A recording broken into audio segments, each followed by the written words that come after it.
My name is Emily Carter, and for 24 years, I believed my mother loved my cousin more than she loved me.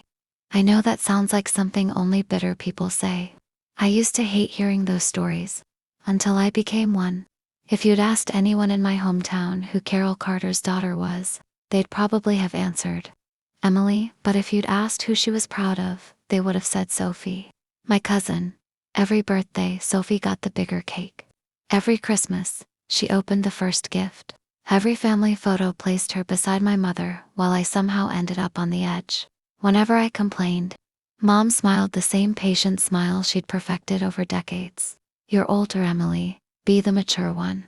Sophie needs us more. Funny how temporary favoritism can last an entire childhood.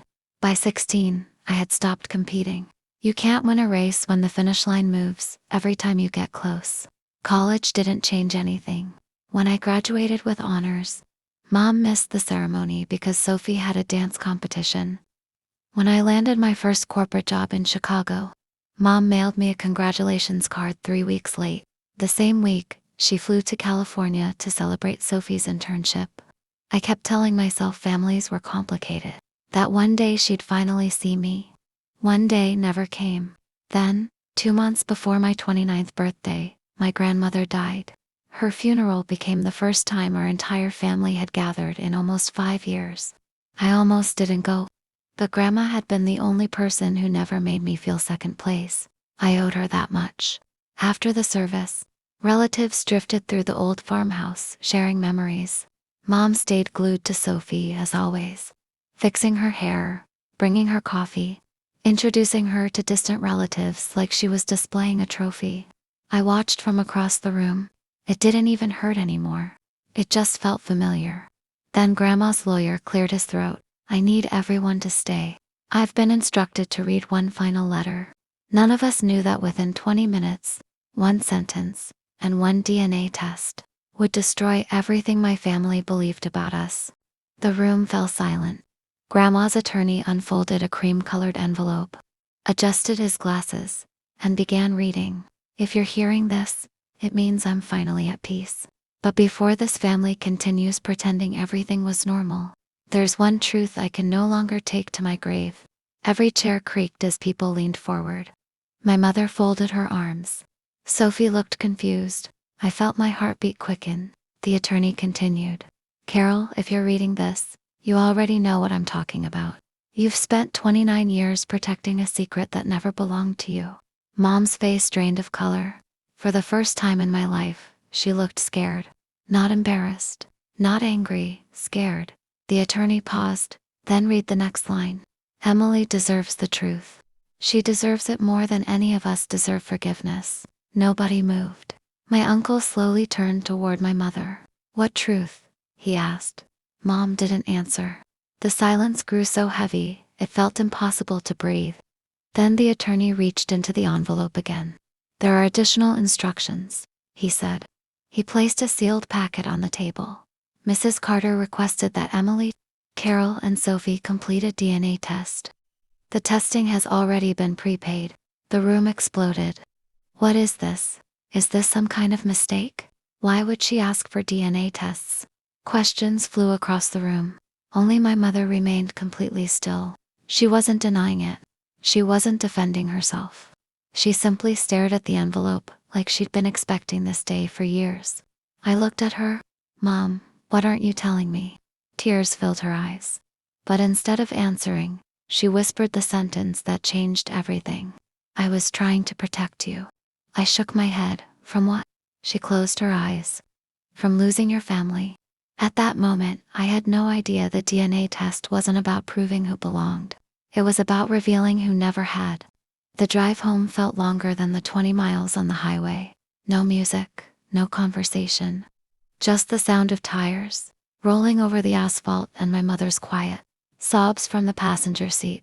When we reached the house, she didn't go inside.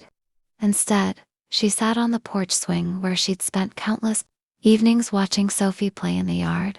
Sit down, she whispered. I stayed standing. If you're finally going to tell me the truth, tell me all of it. She nodded. Then she took a long breath. 29 years ago, Your father and I were volunteering after an apartment fire on the east side of Columbus. The building was chaos, smoke everywhere, ambulances, police, and one little girl. She looked at me. I frowned. I don't understand. They couldn't find your parents. The authorities believed they had died in the fire. You were only 18 months old. The state placed you in emergency care while they searched for surviving relatives. She buried her face in her hands. I couldn't have children back then. I had already lost 2 pregnancies. When I held you, I felt like God had finally answered my prayers. My heart pounded. So you adopted me. She nodded slowly, legally, with a judge, with every document signed. I let out the breath I'd been holding. For one brief second, I thought the nightmare was over. Then I asked the question that mattered. If everything was legal, why did Grandma leave that letter? My mother's tears returned. Because 2 years after your adoption, Sophie's mother died in a car accident. There was no one else willing to raise her. So we brought her into our home. I looked toward the family photos lining the hallway.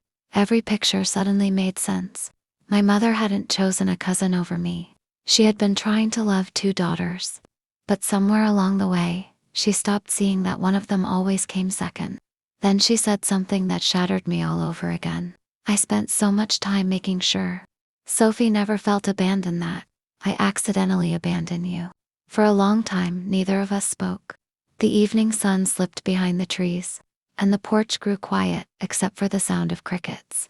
Finally, I asked the question that had haunted me since childhood. If you loved me, why did it always feel like I came second? My mother wiped her eyes. Because I was terrified of losing Sophie the way she had already lost her mother, so every time she cried, I ran to her. Every time you stayed quiet, I assumed you were okay. She looked at me with a pain I'd never seen before. I confused your strength with the absence of hurt. That sentence hit harder than the DNA results. Because it explained my entire childhood. Every missed birthday, every forgotten graduation, every family photo where I stood at the edge. She hadn't stopped loving me. She had stopped noticing when I needed love. A few days later, Sophie knocked on my apartment door. She looked exhausted. I didn't know, she said before I could speak. I swear to you, Emily, I never knew. I believed her. She sat beside me on the couch, tears rolling down her face. I thought Mom just loved me more. I never realized she was hurting you to protect me. Then she handed me a small cardboard box. I found these in Grandma's attic. Inside were dozens of photographs, pictures I'd never seen. My adoption day, my first birthday, Dad teaching me to ride a bicycle, Grandma holding me while Mom smiled proudly in the background. At the bottom of the box was a handwritten note. Love isn't measured by who gets the biggest piece. It's measured by whether everyone feels they belong. Signed, Grandma. For the first time in years, I cried without anger. Not because everything had been fixed, but because I finally understood something. The DNA test hadn't revealed that I didn't belong. It revealed that belonging means nothing if the people who love you forget to make you feel seen. 2 months later, my mother called and asked if we could have lunch. Not at her house, not at mine. A small cafe halfway between us. Neutral ground. For the first time in my life, she arrived before I did. When I sat down, I noticed something unusual. There was no speech prepared, no excuses, no explanations. She simply slid a folded letter across the table. I've been writing this for weeks, she said quietly. I kept trying to say it out loud, but I realized I've spent too many years talking without really listening. I opened the letter. The first sentence stopped me cold. Emily, I never replaced you with Sophie. I replaced your pain with my assumptions. As I read on, she admitted every moment she had ignored. My graduations, the forgotten birthdays, the constant comparisons, the way she'd praised me for being strong instead of asking if I was hurting. At the bottom of the page was one final line. I can't give you a different childhood, but if you'll let me, I'd like to earn a different future. I looked up. She wasn't crying. She wasn't defending herself. She was waiting. For the first time, she was asking instead of deciding. I reached across the table and took her hand. Forgiveness isn't pretending nothing happened, I said. It's choosing what happens next. She nodded. I understand. And for once, I believed her. A year later, our family looked different.